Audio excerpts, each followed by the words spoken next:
بسم الله الرحمن الرحيم.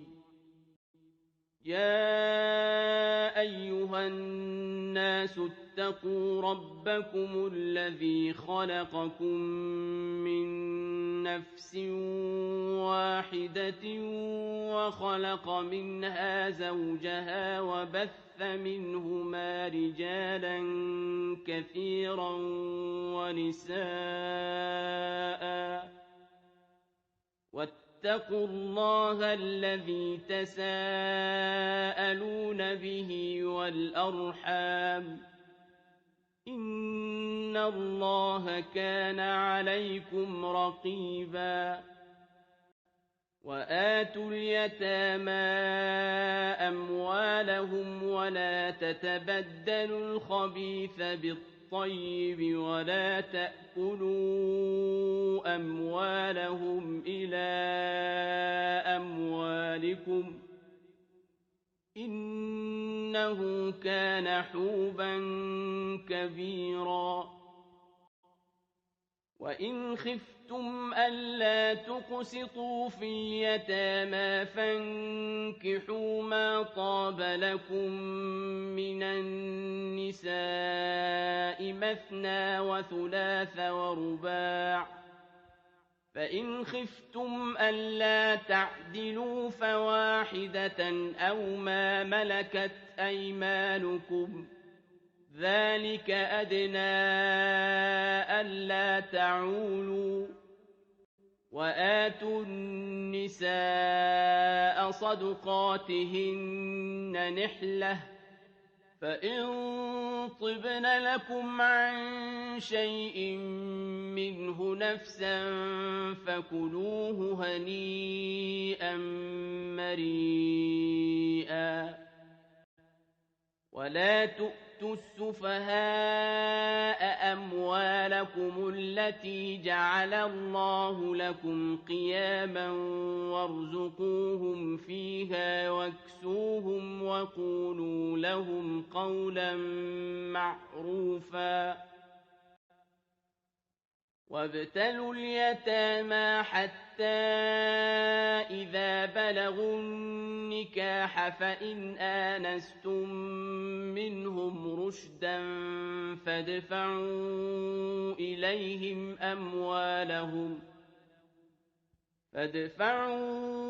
إليهم أموالهم ولا تأكلوها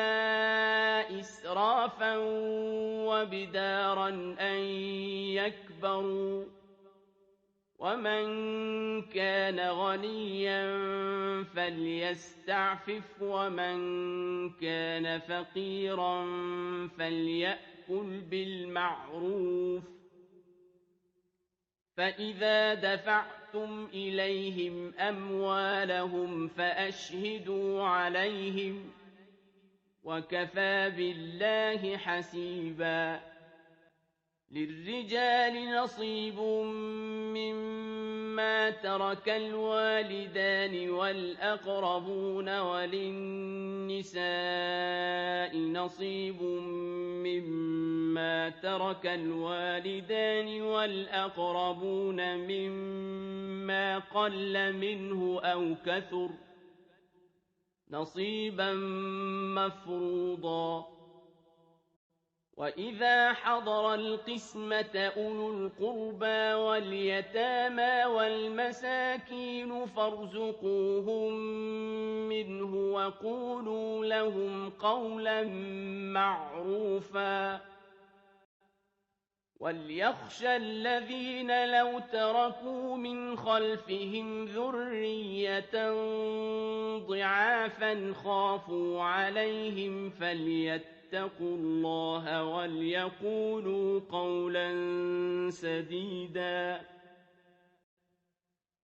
إن الذين يأكلون أموال اليتامى ظلما إنما يأكلون في بطونهم نارا وسيصلون سعيرا. يوصيكم الله في أولادكم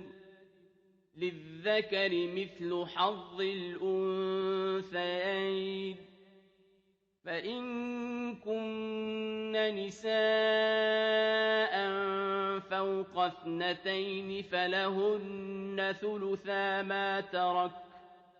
وإن كانت واحدة فلها النصف، ولأبويه لكل واحد منهما السدس مما ترك إن كان له ولد، فإن لم يكن له ولد وورثه أبواه فلأمه الثلث، فإن كان له إخوة فلأمه السدس من بعد وصية يوصي بها أو دين. آباؤكم وأبناؤكم لا تدرون أيهم أقرب لكم نفعا، فريضة من الله، إن الله كان عليما حكيما. ولكم نصف ما ترك أزواجكم إن لم يكن لهن ولد، فإن كان لهن ولد فلكم الربع مما تركن من بعد وصية يوصين بها أو دين، ولهن الربع مما تركتم إن لم يكن لكم ولد، فإن كان لكم ولد فلهن الثمن مما تركتم من بعد وصية توصون بها أو دين. وإن كان رجل يورث كلالة أو امرأة وله أخ أو أخت فلكل واحد منهما السدس، فإن كانوا أكثر من ذلك فهم شركاء في الثلث من بعد وصية يوصى بها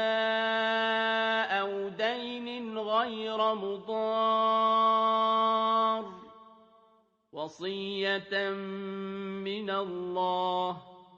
والله عليم حليم. تلك حدود الله، ومن يطع الله ورسوله يدخله جنات تجري من تحتها الأنهار خالدين فيها، وذلك الفوز العظيم. ومن يعص الله ورسوله ويتعد حدوده يدخله نارا خالدا فيها وله عذاب مهين. واللاتي يأتين الفاحشة من نسائكم فاستشهدوا عليهن 4 منكم، فإن شهدوا فأمسكوهن في البيوت حتى يتوفاهن الموت أو يجعل الله لهن سبيلا. واللذان يأتيانها منكم فآذوهما فإن تابا وأصلحا فأعرضوا عنهما، إن الله كان توابا رحيما.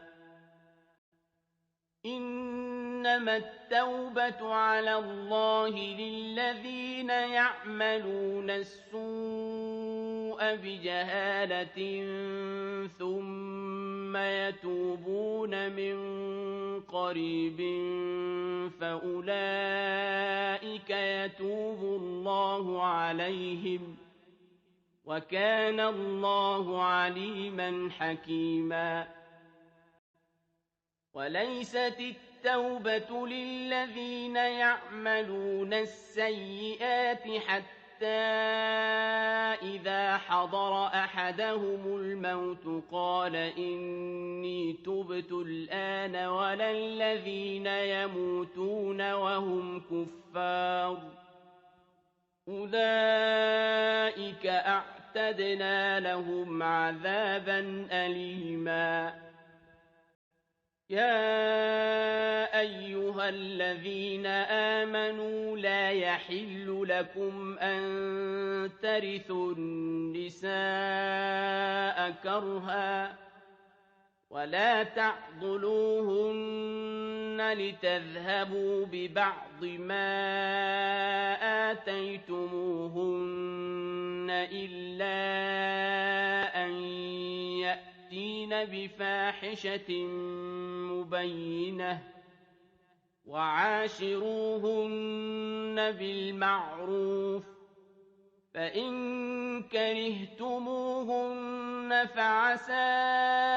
أن تكرهوا شيئا ويجعل الله فيه خيرا كثيرا وإن أردتم استبدال زوج مكان زوج وآتيتم إحداهن قنطارا فلا تأخذوا منه شيئا أتأخذونه بهتانا وإثما مبينا وكيف تأخذونه وقد أفضى بعضكم إلى بعض وأخذن منكم ميثاقا غليظا ولا تنكحوا ما نكح آباؤكم من النساء إلا ما قد سلف إنه كان فاحشة ومقتا وساء سبيلا حرمت عليكم أمهاتكم وبناتكم وأخواتكم وعماتكم وخالاتكم وبنات الأخ وبنات الأخت وأمهاتكم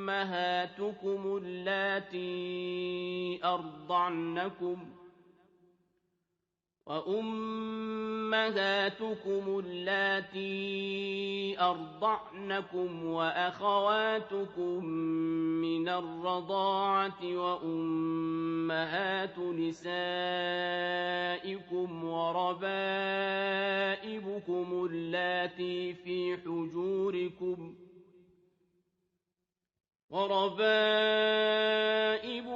اللاتي في حجوركم من نسائكم اللاتي دخلتم بهن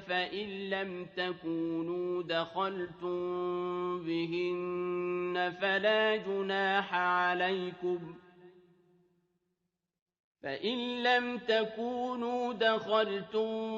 بهن فلا جناح عليكم وحلائل أبنائكم الذين من أصلابكم وأن تجمعوا بين الأختين إلا ما قد سلف إن الله كان غفورا رحيما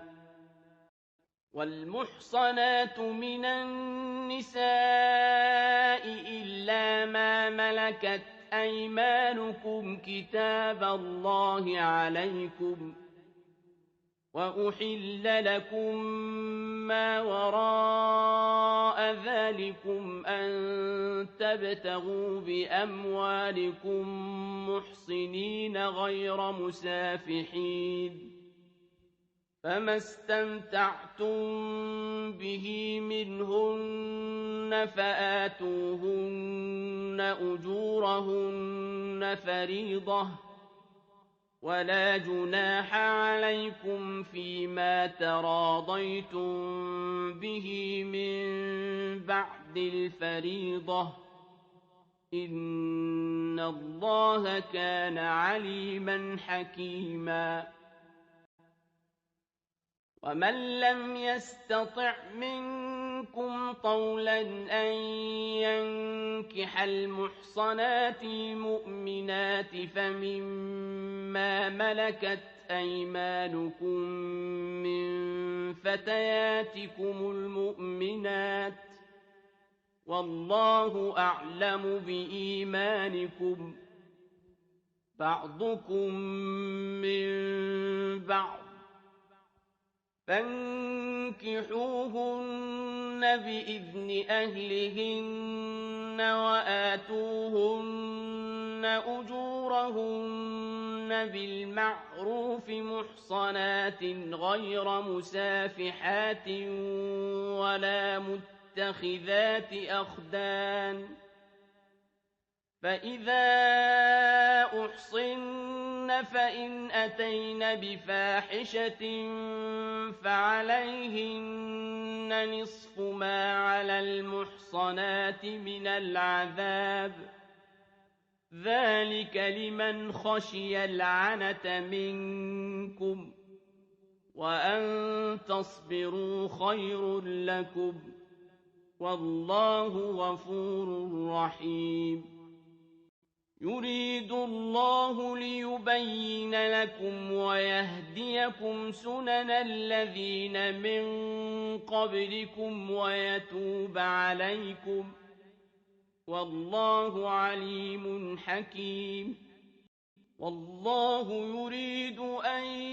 يتوب عليكم ويريد الذين يتبعون الشهوات أن تميلوا ميلا عظيما يريد الله أن يخفف عنكم وخلق الإنسان ضعيفا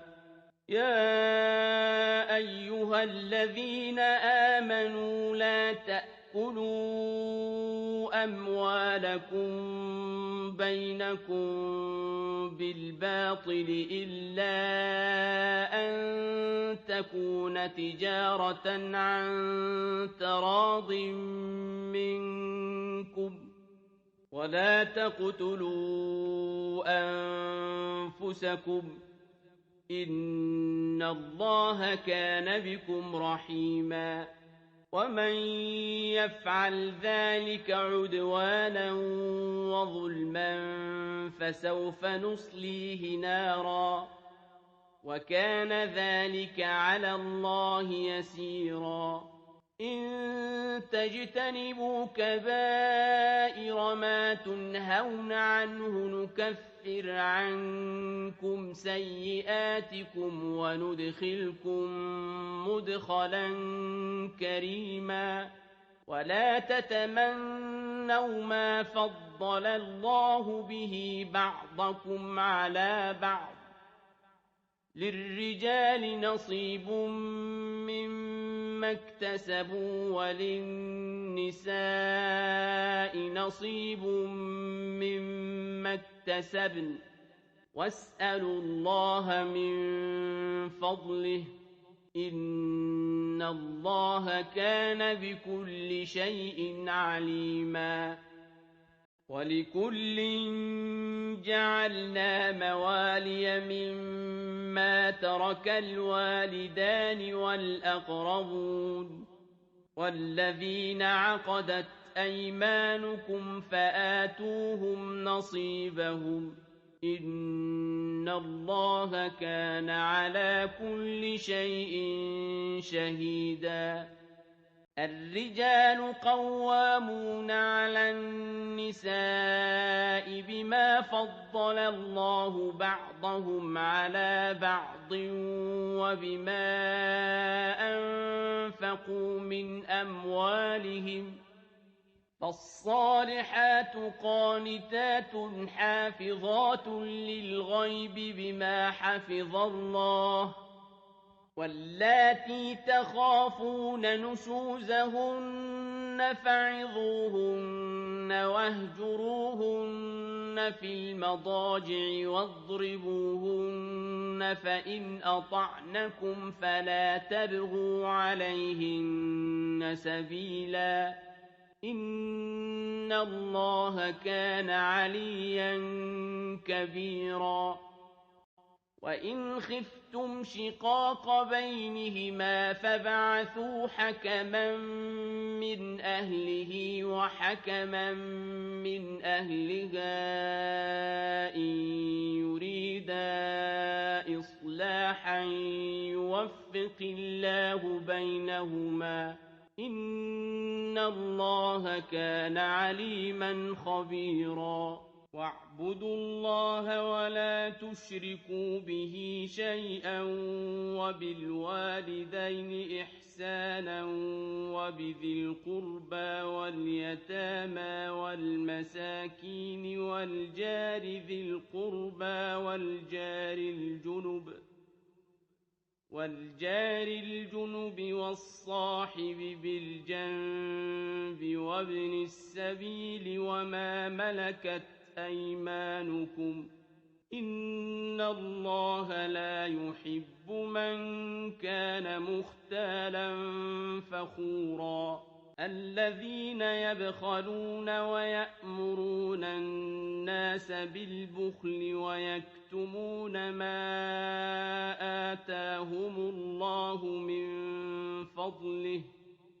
وأعتدنا للكافرين عذابا مهينا والذين ينفقون أموالهم رئاء الناس ولا يؤمنون بالله ولا باليوم الآخر ومن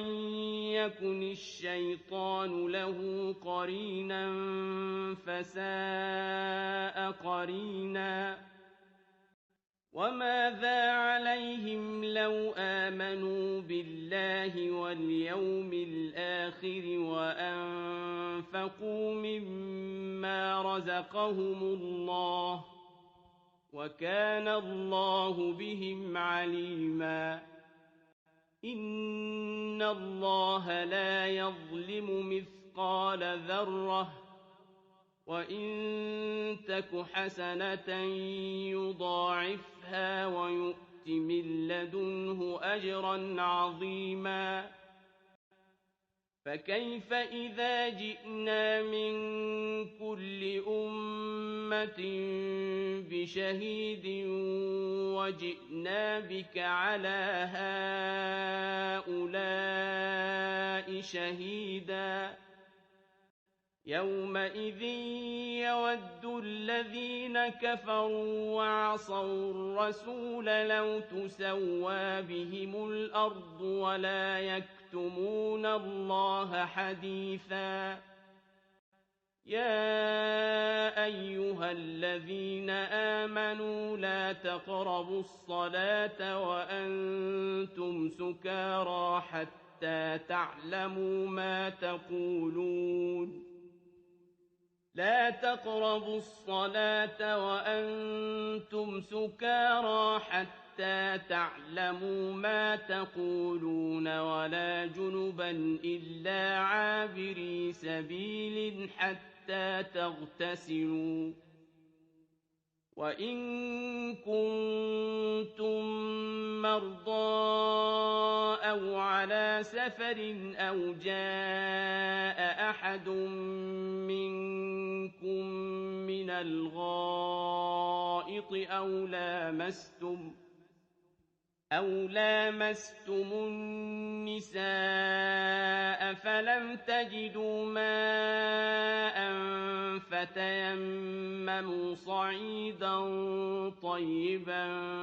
فامسحوا بوجوهكم وأيديكم إن الله كان عفوا غفورا ألم تر إلى الذين أوتوا نصيبا من الكتاب يشترون الضلالة ويريدون أن تضلوا السبيل والله أعلم بأعدائكم وكفى بالله وليا وكفى بالله نصيرا من الذين هادوا يحرفون الكلم عن مواضعه ويقولون سمعنا وعصينا واسمع غير مسمع وراعنا ليا بألسنتهم وطعنا في الدين ولو أنهم قالوا سمعنا وأطعنا واسمع وانظرنا لكان خيرا لهم وأقوم ولكن لعنهم الله بكفرهم فلا يؤمنون إلا قليلا يا أيها الذين أوتوا الكتاب آمنوا بما نزلنا مصدقا لما معكم من قبل أن نطمس وجوها فنردها على أدبارها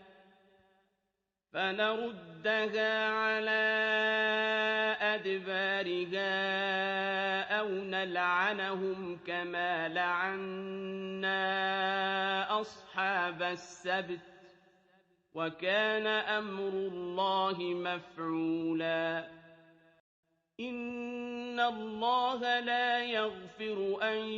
يشرك به ويغفر ما دون ذلك لمن يشاء ومن يشرك بالله فقد افترى إثما عظيما ألم تر إلى الذين يزكون أنفسهم بل الله يزكي من يشاء ولا يظلمون فتيلا انظر كيف يفترون على الله الكذب وكفى به إثما مبينا ألم تر إلى الذين أوتوا نصيبا من الكتاب يؤمنون بالجبت والطاغوت ويقولون للذين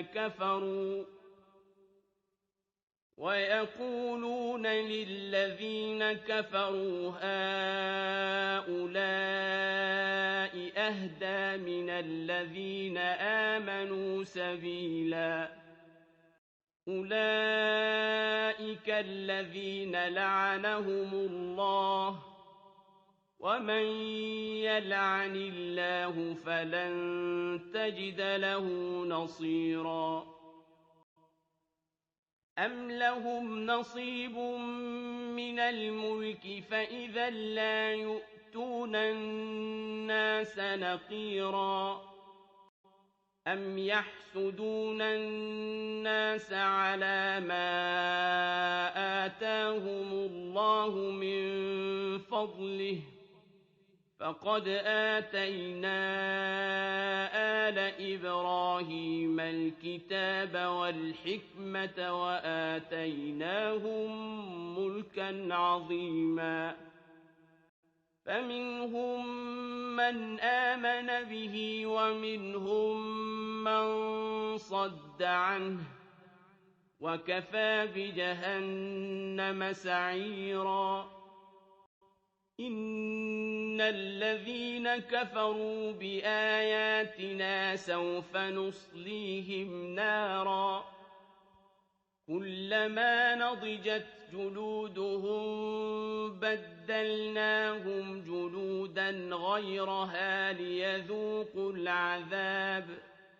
إن الله كان عزيزا حكيما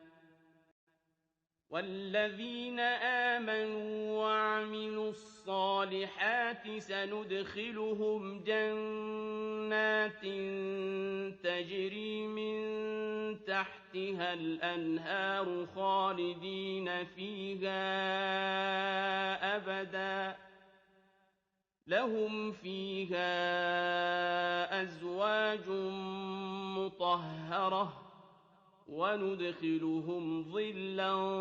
ظليلا إن الله يأمركم أن تؤدوا الأمانات إلى أهلها وإذا حكمتم بين الناس أن تحكموا بالعدل إن الله نعم يعظكم به إن الله كان سميعا بصيرا يا أيها الذين آمنوا أطيعوا الله وأطيعوا الرسول وأولي الأمر منكم فإن تنازعتم في شيء فردوه إلى الله والرسول إن كنتم تؤمنون بالله واليوم الآخر ذلك خير وأحسن تأويلا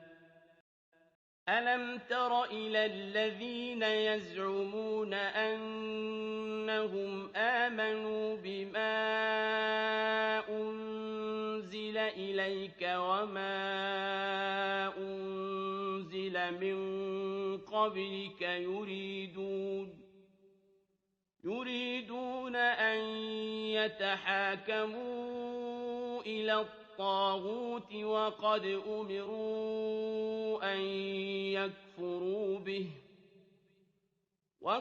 أمروا أن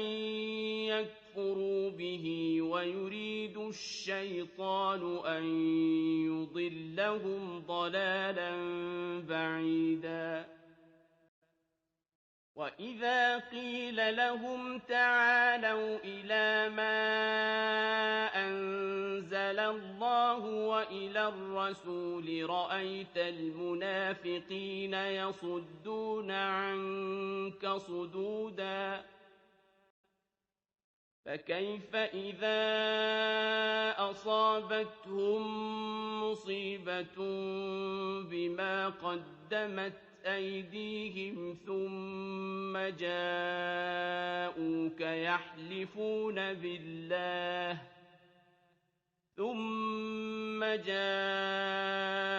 يحلفون بالله إن أردنا إلا إحسانا وتوفيقا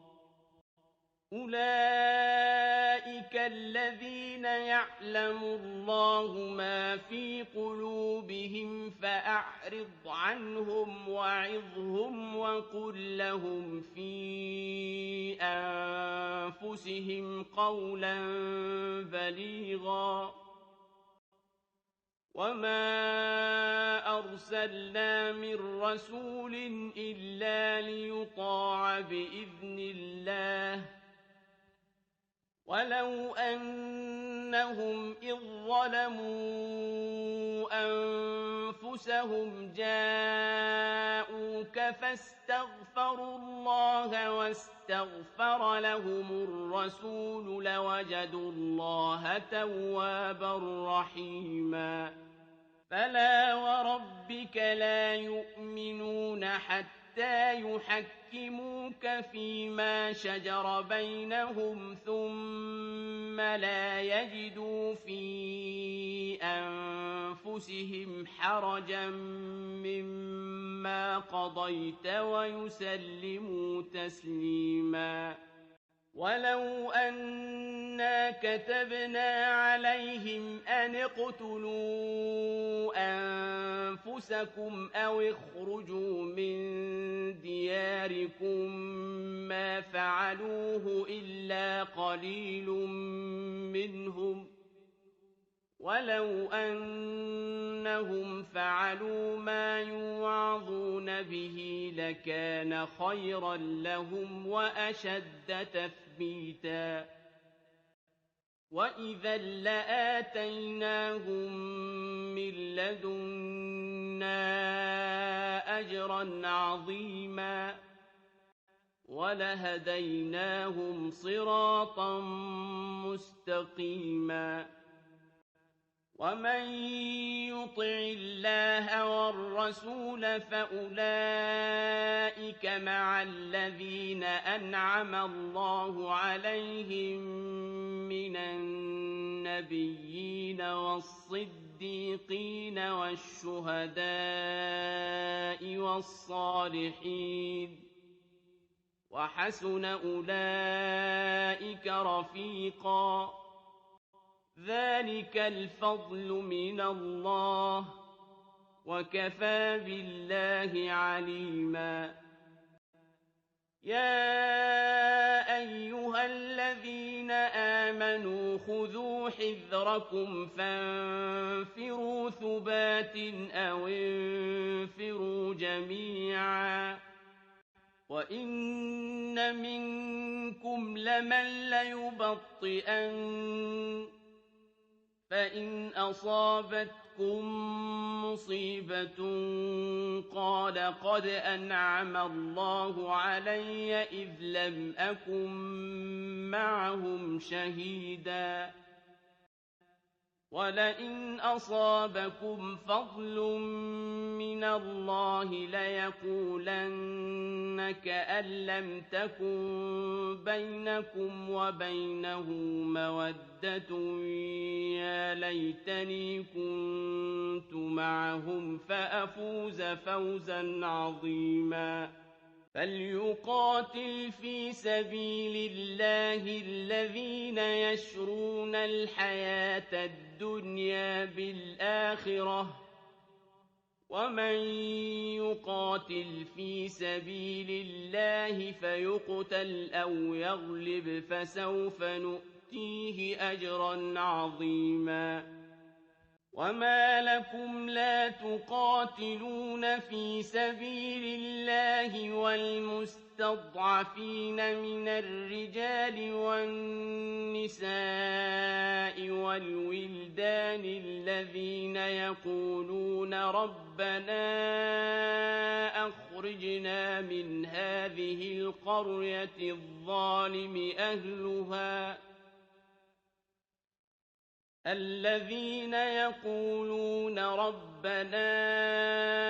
أخرجنا من هذه القرية الظالم أهلها واجعل لنا من لدنك وليا واجعل لنا من لدنك نصيرا الذين آمنوا يقاتلون في سبيل الله والذين كفروا يقاتلون في سبيل الطاغوت فقاتلوا أولياء الشيطان إن كيد الشيطان كان ضعيفا ألم تر إلى الذين قيل لهم كفوا أيديكم وأقيموا الصلاة وآتوا الزكاة فلما كتب عليهم القتال إذا فريق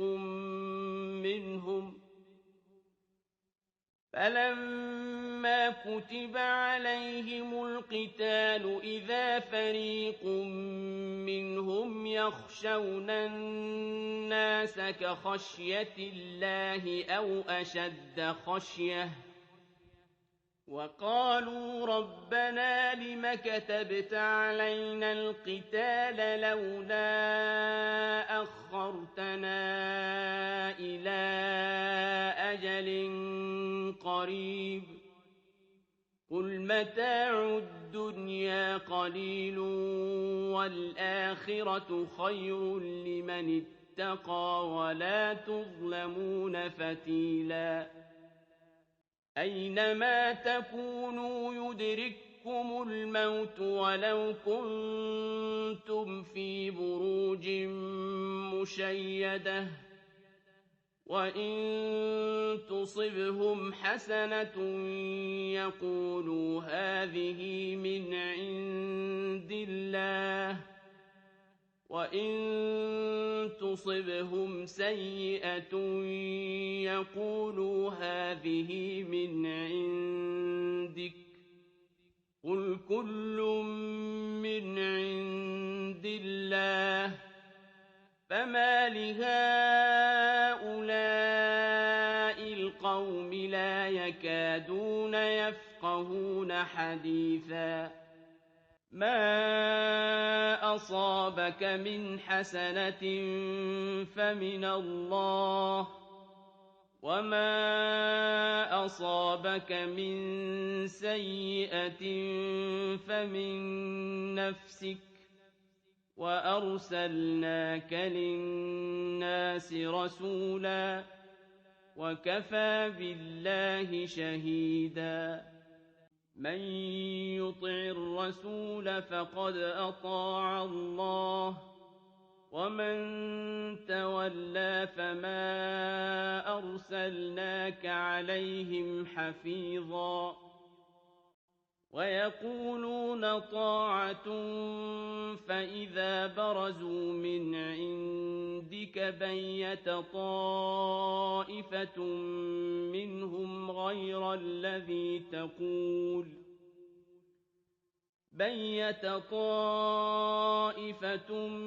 منهم غير الذي تقول والله يكتب ما يبيتون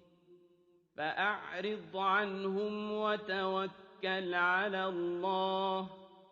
وكفى بالله وكيلا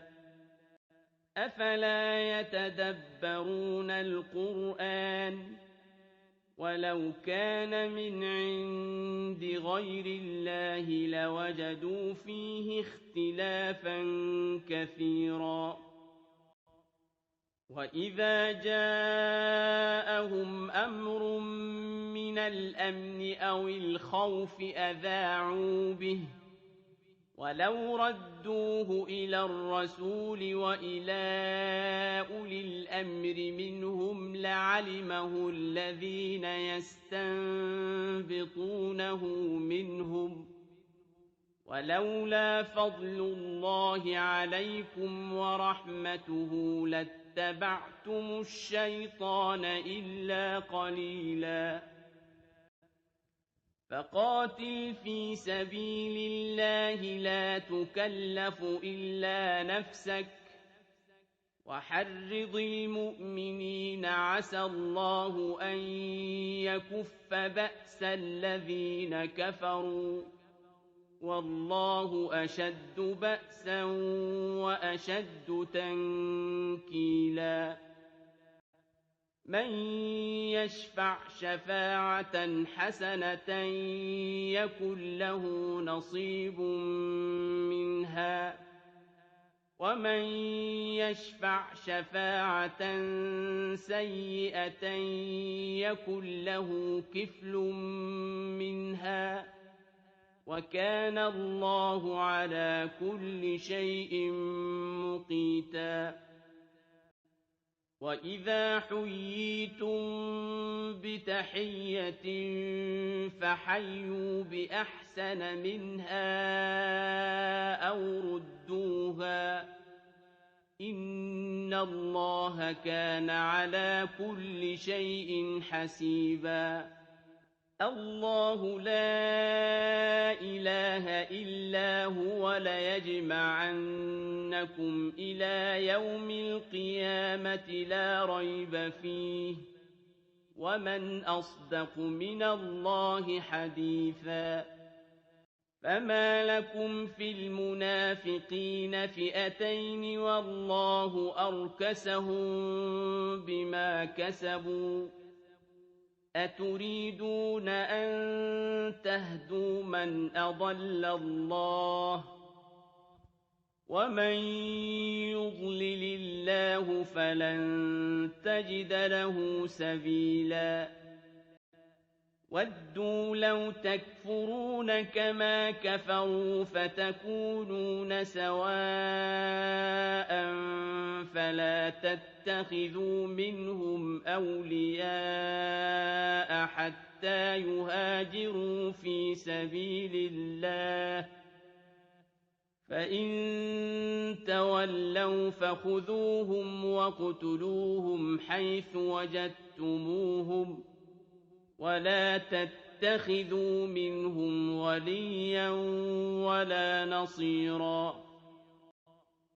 إلا الذين يصلون إلى قوم بينكم وبينهم ميثاق أو جاءوكم حصرت صدورهم أن يقاتلوكم أو يقاتلوا قومهم ولو شاء الله لسلطهم عليكم فلقاتلوكم فإن اعتزلوكم فلم يقاتلوكم وألقوا إليكم السلم فما جعل الله لكم عليهم سبيلا ستجدون آخرين يريدون أن يأمنوكم ويأمنوا قومهم كلما ردوا إلى الفتنة أركسوا فيها فإن لم يعتزلوكم ويلقوا إليكم السلم ويكفوا أيديهم فخذوهم واقتلوهم حيث ثقفتموهم وأولئكم جعلنا لكم عليهم سلطانا مبينا وما كان لمؤمن أن يقتل مؤمنا إلا خطأ ومن قتل مؤمنا خطأ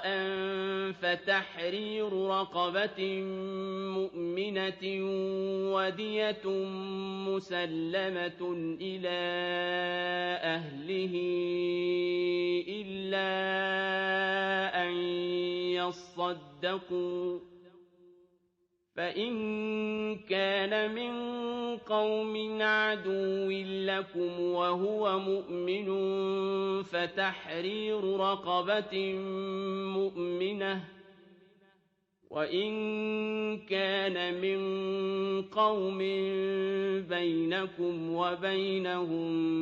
ميثاق فدية مسلمة إلى أهله وتحرير رقبة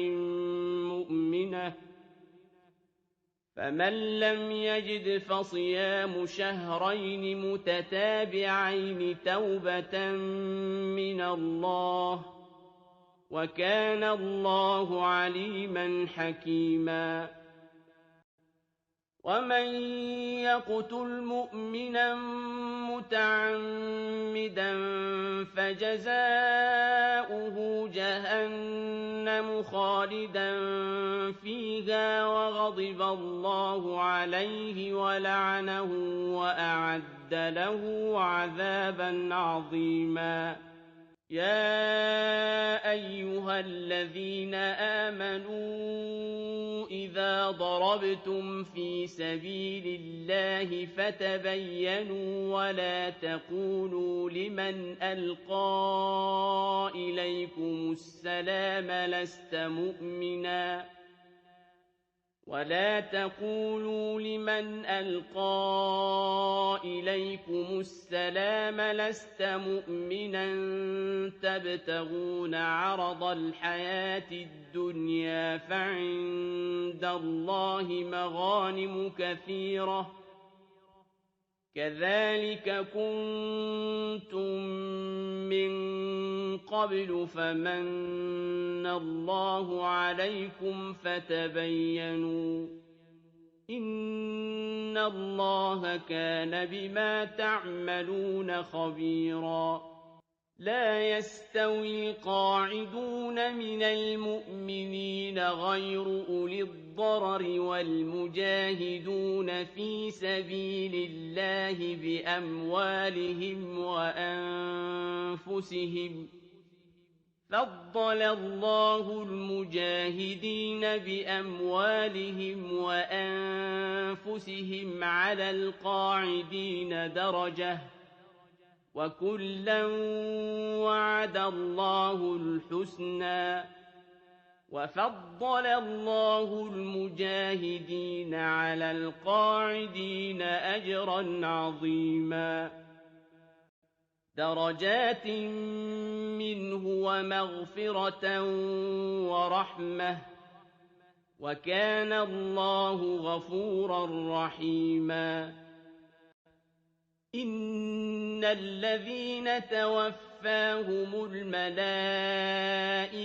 ظالمي أنفسهم قالوا فيم كنتم قالوا كنا مستضعفين في الأرض قالوا ألم تكن أرض الله واسعة فتهاجروا فيها فأولئك مأواهم جهنم وساءت مصيرا إلا المستضعفين من الرجال والنساء والولدان لا يستطيعون حيلة ولا يهتدون سبيلا فأولئك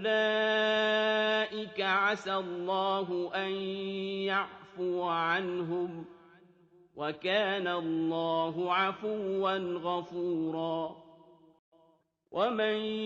يهاجر في سبيل الله يجد في الأرض مراغما كثيرا وسعة ومن يخرج من بيته مهاجرا إلى الله ورسوله ثم يدركه الموت فقد وقع أجره على الله وكان الله غفورا رحيما وإذا ضربتم في الأرض فليس عليكم جناح أن تقصروا من الصلاة إن خفتم أن يفتنكم الذين كفروا إن الكافرين كانوا لكم عدوا مبينا وإذا كنت فيهم فأقمت لهم الصلاة فلتقم طائفة منهم معك وليأخذوا أسلحتهم فإذا سجدوا فليكونوا من ورائكم ولتأت طائفة أخرى لم يصلوا فليصلوا معك ولتأت طائفة أخرى لم يصلوا فليصلوا معك وليأخذوا حذرهم وأسلحتهم وَدَّ الَّذِينَ كَفَرُوا لَوْ تَغْفُلُونَ عَنْ أَسْلِحَتِكُمْ وَأَمْتِعَتِكُمْ فَيَمِيلُونَ عَلَيْكُم مَّيْلَةً وَاحِدَةً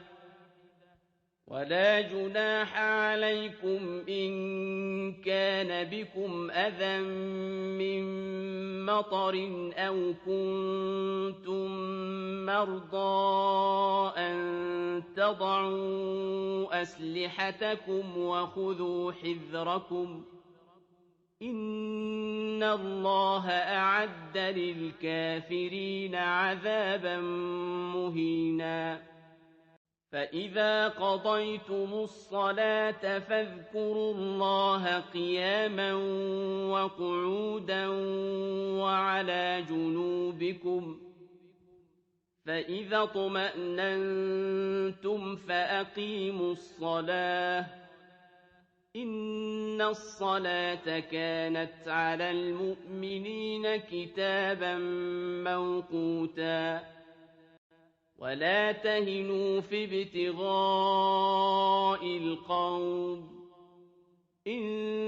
تكونوا تألمون فإنهم يألمون كما تألمون وترجون من الله ما لا يرجون وكان الله عليما حكيما إنا أنزلنا إليك الكتاب بالحق لتحكم بين الناس بما أراك الله ولا تكن للخائنين خصيما واستغفر الله إن الله كان غفورا رحيما ولا تجادل عن الذين يختانون أنفسهم إن الله لا يحب من كان خوانا أثيما يستخفون من الناس ولا يستخفون من الله وهو معهم إذ يبيتون ما لا يرضى من القول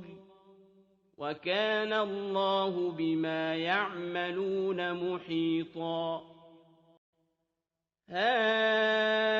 أنتم هؤلاء جادلتم عنهم في الحياة الدنيا فمن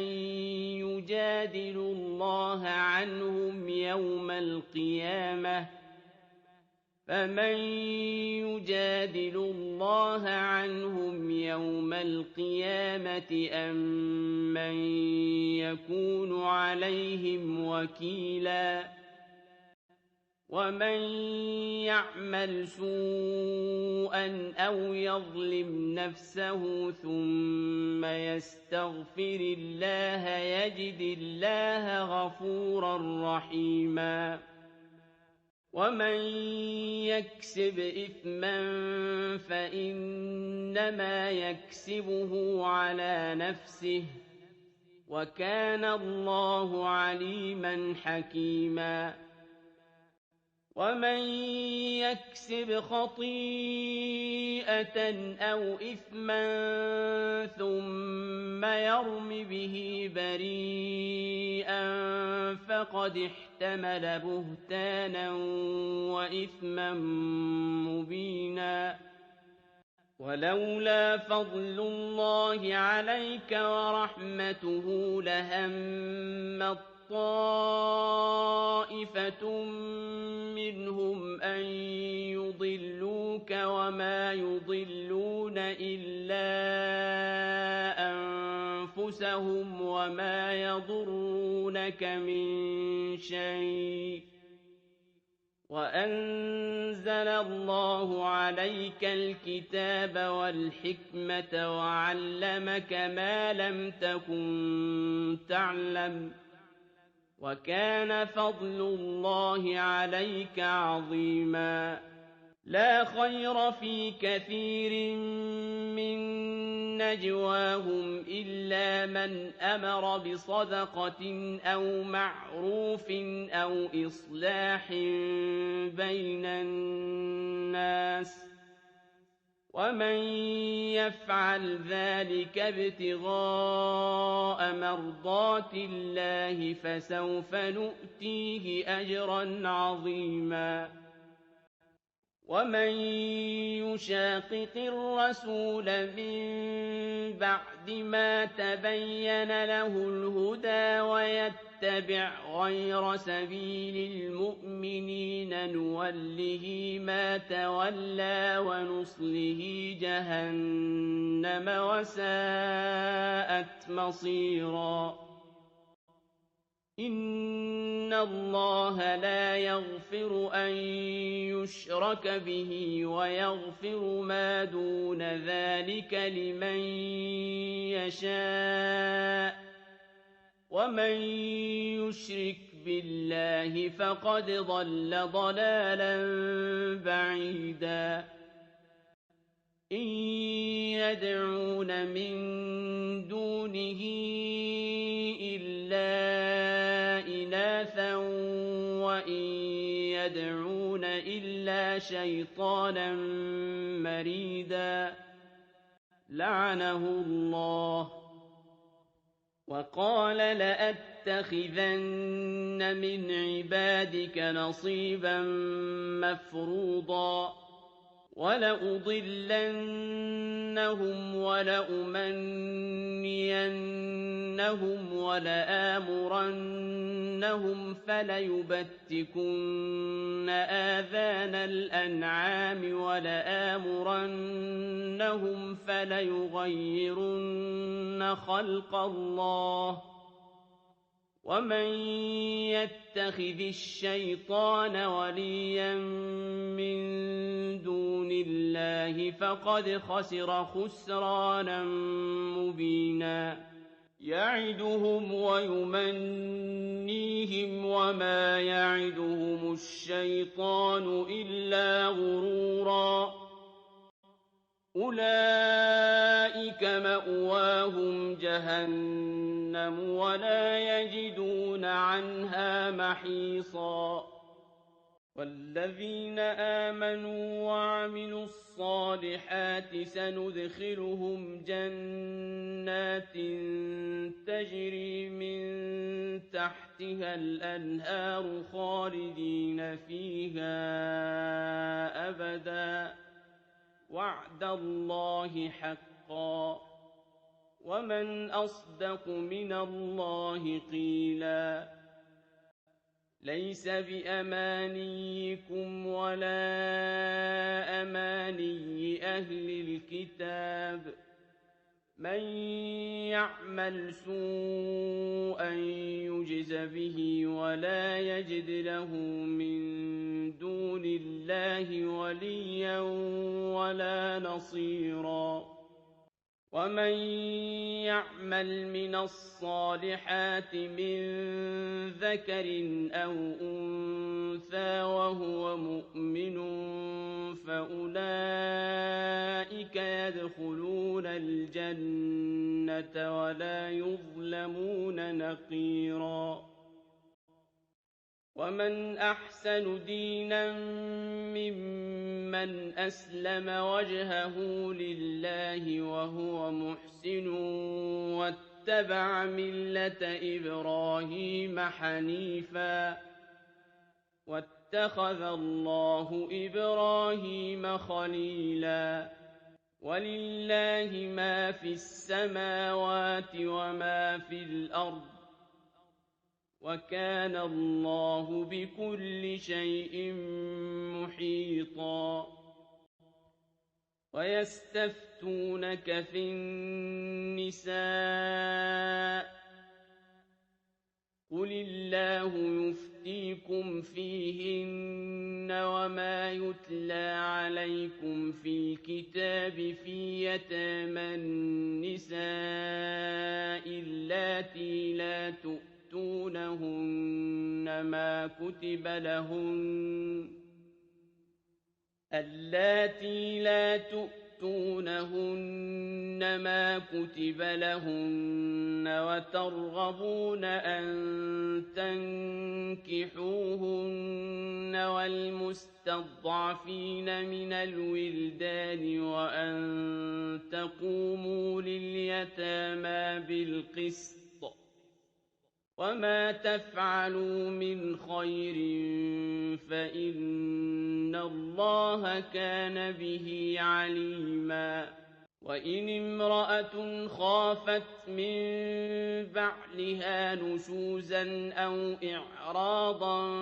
فلا جناح عليهما أن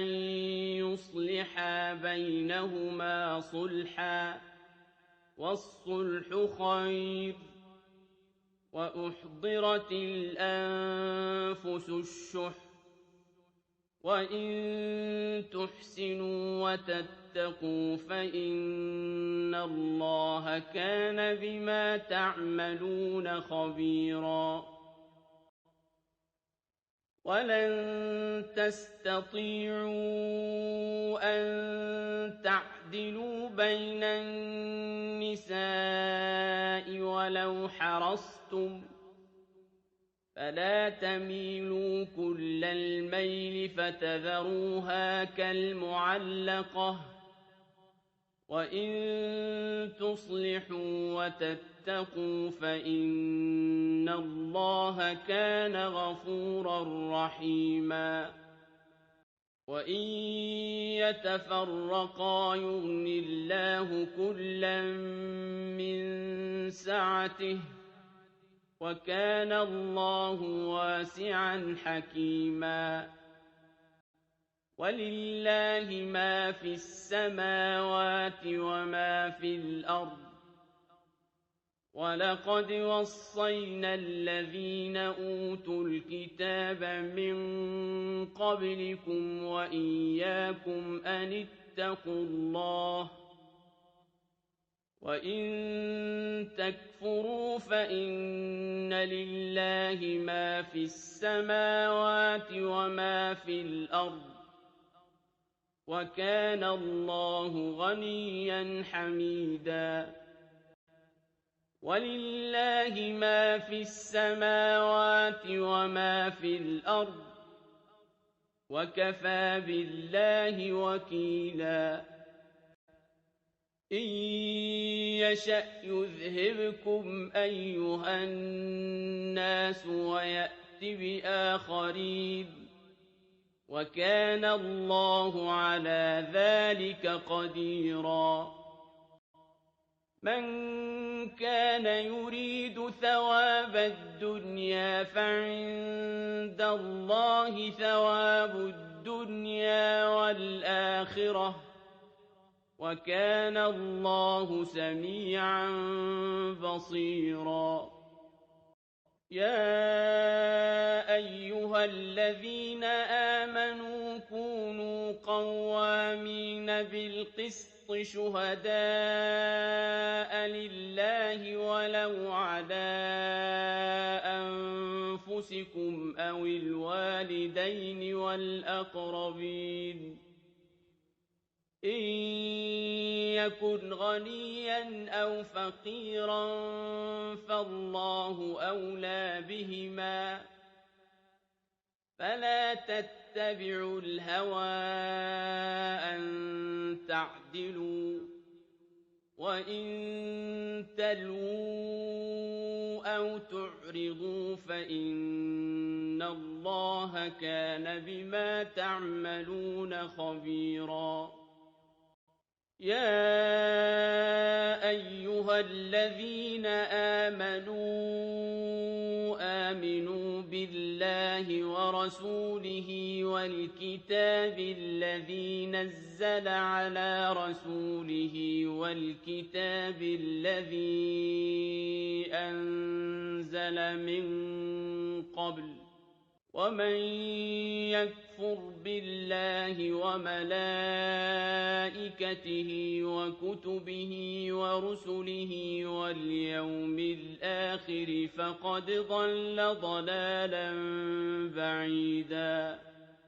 إن الذين آمنوا ثم كفروا ثم آمنوا ثم كفروا ثم ازدادوا كفرا لم يكن الله ليغفر لهم ولا ليهديهم سبيلا بشر المنافقين بأن لهم عذابا أليما الذين يتخذون الكافرين أولياء من دون المؤمنين أيبتغون عندهم العزة فإن العزة لله جميعا وقد نزل عليكم في الكتاب أن إذا سمعتم آيات الله يكفر بها ويستهزأ بها فلا تقعدوا معهم حتى يخوضوا في حديث غيره إنكم إذا مثلهم إن الله جامع المنافقين والكافرين في جهنم جميعا الذين يتربصون بكم فإن كان لكم فتح من الله قالوا ألم نكن معكم وإن كان للكافرين نصيب قالوا ألم نستحوذ عليكم ونمنعكم من المؤمنين فالله يحكم بينكم يوم القيامة ولن يجعل الله للكافرين على المؤمنين سبيلا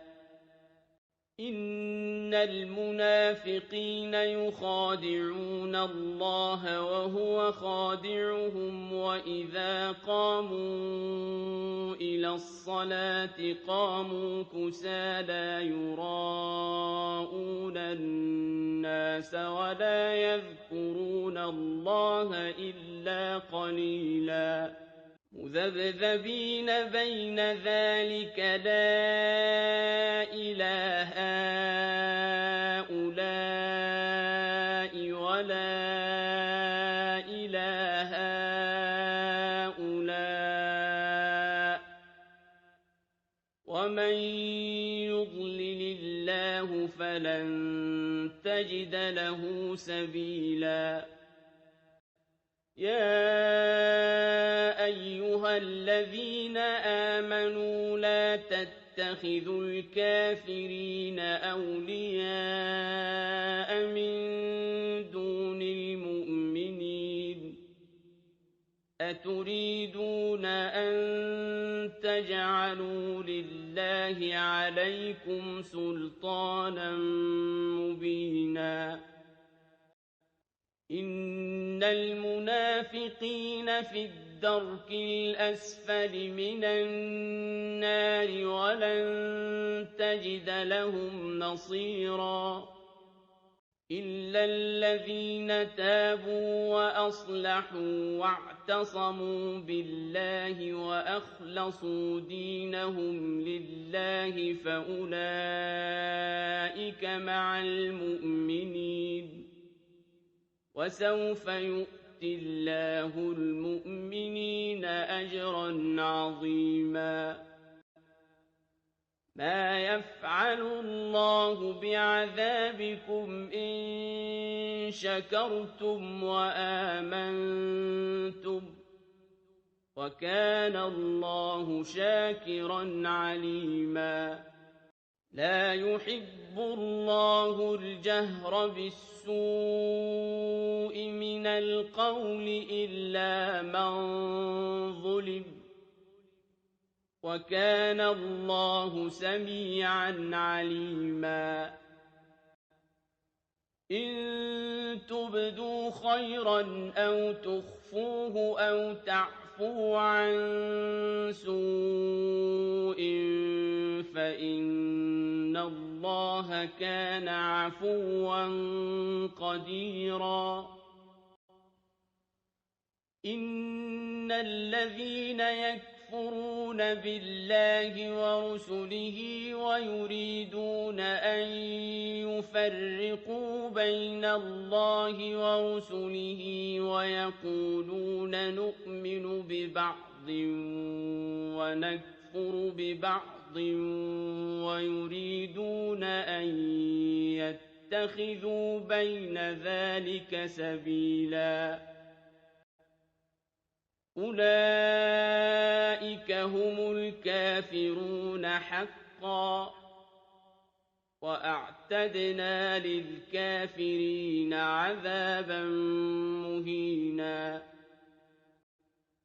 والذين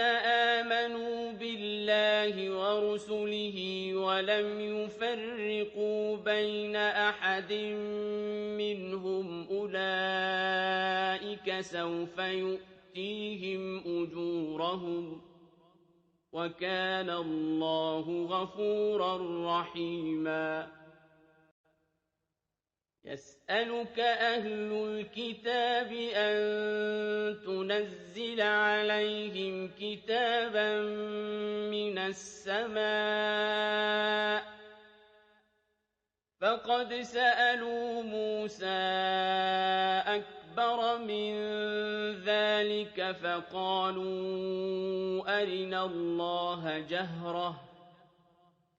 فقالوا أرنا الله جهرة فأخذتهم الصاعقة بظلمهم ثم اتخذوا العجل من بعد ما جاءتهم البينات فعفونا عن ذلك وآتينا موسى سلطانا مبينا ورفعنا فوقهم الطور بميثاقهم وقلنا لهم ادخلوا الباب سجدا وقلنا لهم لا تعدوا في السبت وأخذنا منهم ميثاقا غليظا فبما نقضهم ميثاقهم وكفرهم بآيات الله وقتلهم الأنبياء بغير حق وقولهم قلوبنا غلف بل طبع الله عليها بكفرهم فلا يؤمنون إلا قليلا وبكفرهم وقولهم على مريم بهتانا عظيما وقولهم إنا قتلنا المسيح عيسى ابن مريم رسول الله وما قتلوه وما صلبوه ولكن شبه لهم وإن الذين اختلفوا فيه لفي شك منه ما لهم به من علم إلا اتباع الظن وما قتلوه يقينا بل رفعه الله إليه وكان الله عزيزا حكيما وإن من أهل الكتاب إلا ليؤمنن به قبل موته ويوم القيامة يكون عليهم شهيدا فبظلم من الذين هادوا حرمنا عليهم طيبات أحلت لهم وبصدهم عن سبيل الله كثيرا وأخذهم الربا وقد نهوا عنه وأكلهم أموال الناس بالباطل وأعتدنا للكافرين منهم عذابا أليما لكن الراسخون في العلم منهم والمؤمنون يؤمنون بما أنزل إليك وما أنزل من قبلك والمقيمين الصلاة والمؤتون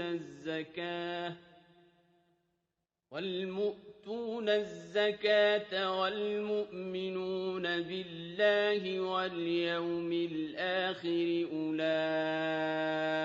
سنؤتيهم أجرا عظيما إنا أوحينا إليك كما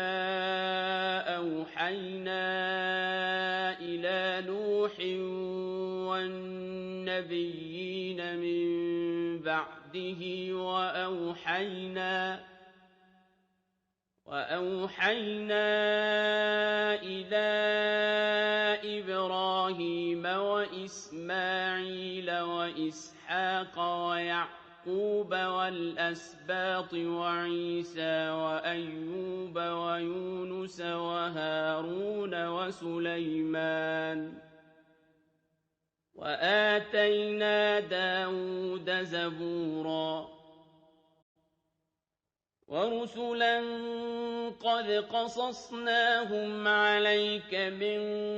قبل ورسلا لم نقصصهم عليك وكلم الله موسى تكليما رسلا مبشرين ومنذرين لئلا يكون للناس على الله حجة بعد الرسل وكان الله عزيزا حكيما لكن الله يشهد بما أنزل إليك أنزله بعلمه والملائكة يشهدون وكفى بالله شهيدا إن الذين كفروا وصدوا عن سبيل الله قد ضلوا ضلالا بعيدا إن الذين كفروا وظلموا لم يكن الله ليغفر لهم ولا ليهديهم طريقا إلا طريق جهنم خالدين فيها أبدا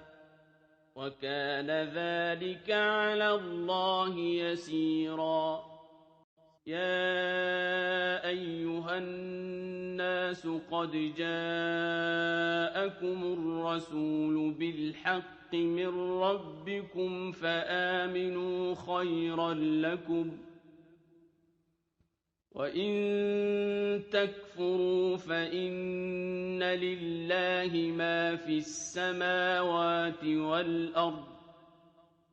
وكان الله عليما حكيما يا أهل الكتاب لا تغلوا في دينكم ولا تقولوا على الله إلا الحق إنما المسيح عيسى بن مريم رسول الله وكلمته ألقاها إلى مريم وروح منه فآمنوا بالله ورسله ولا تقولوا ثلاثة انتهوا خيرا لكم إنما الله إله واحد سبحانه أن يكون له ولد له ما في السماوات وما في الأرض وكفى بالله وكيلا لن يستنكف المسيح أن يكون عبدا لله ولا الملائكة المقربون ومن يستنكف عن عبادته ويستكبر فسيحشرهم إليه جميعا فأما الذين آمنوا وعملوا الصالحات فيوفيهم